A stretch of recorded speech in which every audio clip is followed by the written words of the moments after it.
Los cirios refulgen, su luz es dorada, las flores perfuman encima del altar, y un velo de novia de gasa salada espera la novia que no ha de pasar. No tiene la novia su esposo terreno, no tiene la novia su amante carnal.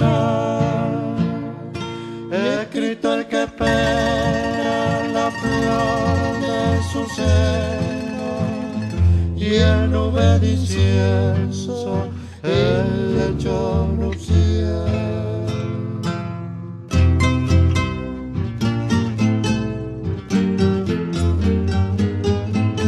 Formando el cortejo de negro tocado, la sierva de Cristo esperan llegar.